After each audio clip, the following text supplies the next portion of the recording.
Sir, जैसे आचार्य प्रशांत जी भी लोगों को ऐसा बनने के लिए बोलते हैं कि लोग कुछ भी तुमको बोलते रहें, तुम्हें कोई भी फ़र्क नहीं पड़ना चाहिए। तो फिर जड़ नहीं हो जाओगे भाई? जैसे पत्थर को कुछ भी बोलते रहो, तो उसको कोई फ़र्क नहीं पड़ता। आपको भी कुछ भी बोलते रहेंगे, फ़र्क नहीं पड़ेगा, तो पत्थर होगे ना फिर। अब जैसे आज के वो आए, क्या नाम था इनका? सूर्य अवस्थी जी, है ना? तो अब मैं उनको सूर्य अवस्थी जी नाम ना लेके उनको बोलता, और हिजड़े कैसे हो? आ जाओ। हाँ, टुंगू फुंगू कैसे हो? चर्चा होती फिर? आप खुद ही सोचो। तो अब वो मुझे बोल रहे हैं और इसका मुझ पे कोई फर्क ना पड़े, तो मैं पत्थर हूं कि कौन हूं? फर्क क्यों नहीं पड़ेगा भाई? मेरे पास सेंसेस हैं। आप क्या बोल रहे हो मुझे समझ आता है, मुझे गाली दे रहे हो ये बात मुझे समझ आती है, मैं बुद्धिमान हूं, बेवकूफ नहीं हूं, है ना? वो अलग बात है कि मैं कभी इसे इग्नोर भी कर दूं, एक बार, दो बार, तीन बार इग्नोर कर दूं, अलग बात है। लेकिन ये पता चलता है अच्छी बात अच्छी और बुरी बात बुरी लगती है। मैं वो फालतू टाइप का साधु नहीं हूं। वो गांधी जी की तरह का कि एक गाल पे थप्पड़ मारे तो दूसरा भी कर दो, ले भाई इस पे भी मार ले ना, मैं सामने वाले का गाल तोड़ दूंगा अगर मुझसे ज्यादा पहलवान नहीं होगा तो। होगा तो तब तो भाई मजबूरी है।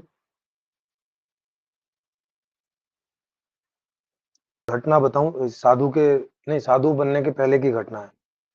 मैं बिहार जा रहा था मेरे चाचा जी के साथ, कोई उनकी कोई मीटिंग थी। तो मेरी छुट्टियां चल रही थी तो उन्होंने मुझे साथ ले लिया था और मैं जाता भी रहता था। मुझे थोड़ा रुचि थी इन सब चीजों में, चर्चा वर्चा करने के लिए। तो हम लोग ट्रेन में जा रहे थे, जनरल डिब्बे में ही। तो मैं ऊपर वाले उसमें बैठा था जो सामान रखने का रहता है। तो नीचे एक क्रिश्चियन जगत से था, शायद केरल से कहीं रहा होगा, केरल से या कर्नाटक से। तो वो ईसाई धर्म की चीजें मतलब लोगों को बता रहा था कि जीसस के लिए करो और अच्छा उनसे क्षमा मांगो और लोगों को क्षमा करो, है ना? ऐसी ऐसी चीजें वो वहां कर रहा था। और वहां से कुछ कॉलेज के बच्चे भी चढ़ गए थे, दिन क्योंकि दिन का ही था। तो कॉलेज वाले बच्चे जो है उससे उससे तरह तरह के सवाल कर रहे थे और वो उनको ऐसे ही बोल रहा था कि नहीं, कोई अगर आपको गाली दे तो उसको क्षमा करो, उसकी गाली नहीं लो। हाँ, इस तरह की चीजें कर रहा था। बच्चे भी उससे थोड़ा इरिटेट हो रहे थे क्योंकि अनप्रैक्टिकल बात है। ये कोई तरीका है कि चारों तरफ से लोग तुम्हें भौं भौं भौं भौं कर रहे हैं और तुम ऐसे ही चले जा रहे हो। तो बच्चे सोच रहे, उनको लग रहा था कि इम्प्रैक्टिकल बात है। तो तभी मुझे भी एक बात सूझी, अच्छा मैं कहा इसके साथ एक प्रैक्टिकल करते हैं और देखते हैं कि ये जो दूसरे लोगों को ये बात बोल रहा है ये ऐसा खुद भी चलता है इस पे या ऐसे बोल ही रहा है। तो मैंने ऊपर से नीचे उतर के और उसको दो कान पे दिए। वो सन्ना गया। उसको तो ये अंदाजा भी नहीं रहा होगा कि ऐसा भी कोई प्रयोग कर सकता है। जैसे ही मैंने कान पे दी तो ऐसे ऐसे करके हो गया, मुझसे हल्का सा ही था और ऐसे अपना जो है बचाव करने लगा। मैं कहा ये क्या कर रहे हो? तो अब चूंकि अचानक हुआ था तो बोला मैं अपना बचाव कर रहा हूँ।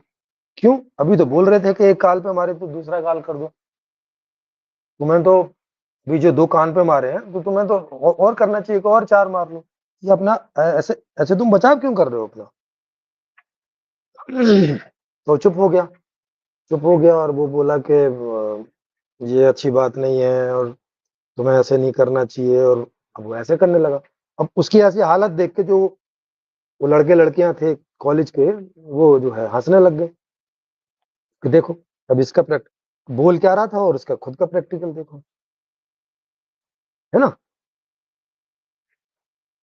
तो भाई प्रैक्टिकल लाइफ में समझो रियलिटी क्या है वास्तव में। ऐसे तुम ट्राई करो, हो सकते हो। जैसे गांधी जी तो हो ही गए,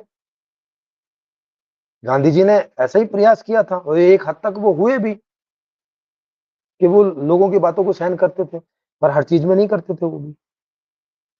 उन्होंने जिस चीज का अनशन करना था करते थे, नहीं नहीं सुनते थे किसी की भी।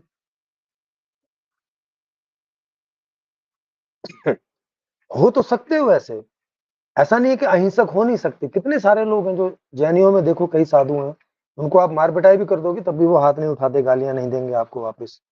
बुद्धिज़्म में नहीं देंगे कई लोग ऐसे, मिल जाएँगे आपको। But this is not a life, this is not a way, ये कोई तरीका नहीं है ना? अब अब उन्होंने बोला ये सारी बात मैं सुन भी सकता था, इग्नोर भी कर सकता था।